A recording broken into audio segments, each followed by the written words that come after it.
Taloja MIDC मधील B42 या कंपनीला भीषण आग लागलेली आहे. आग एवढी मोठी आहे की त्या आगीमुळे आता इतर 2 कंपन्यांनी देखील पेट घेतलेला आहे. त्या कंपन्यांना देखील आग लागलेली आहे. रस्त्यावर आग आलेली आहे.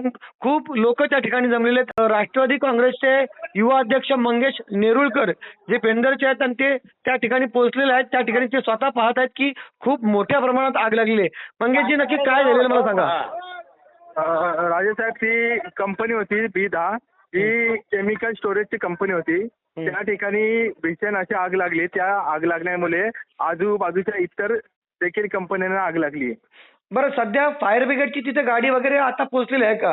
आता फायर ब्रिगेडच्या गाडी पोहोचलेल्या आहेत, पण आगीवर नियंत्रण मिळू शकत नाही. इतक्या मोठ्या प्रमाणात आग आहे. बरं, ती किती वेळ झाला म्हणजे त्या ठिकाणी गाडी पोहोचून? आता गाडी पोहोचून एक 15-20 मिनिटं झाली ना. आग लागून दीड तास होऊन गेलेला आहे.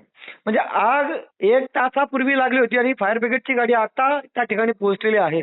बरं, आग खूप मोठ्या प्रमाणात लागली, भयंकर आग लागलेली आहे.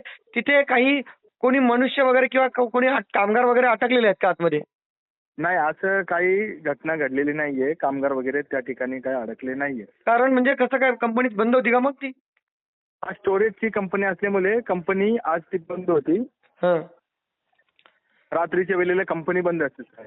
ओके, मग आता आजूबाजूच्या कंपन्यांना देखील जी लागलेली आग आहे ती आता ती देखील नियंत्रणात आहे की ती पण मोठ्या प्रमाणात लागत आहे? ती सुद्धा आग मोठ्या प्रमाणात आहे. ती देखील आता नियंत्रणात आलं नाही.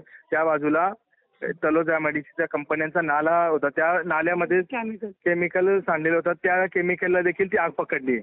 ओके. बरं, एकंदरीतच खूप मोठ्या प्रमाणात ही आग लागलेली आहे. तळोजा MIDC मध्ये वारंवार अशा पद्धतीच्या आग लागण्याच्या घटना घडत आहेत. एकतर अशा कंपन्या त्या कोणत्या परवानग्या घेऊन या पद्धतीने तिथे स्टोरेज करत होती, त्याच्या पाठीमागे या सगळ्या सेफ्टीच्या कुठल्या गोष्टी आहेत त्याच्यावर लक्ष दिलं होतं का? या सगळ्या गोष्टी महत्त्वाच्या आहेत आणि वारंवार या आगीच्या घटना घडत असल्या कारणाने हा देखील एक मोठा कळीचा मुद्दा. धन्यवाद मंगेशजी. थँक्यू.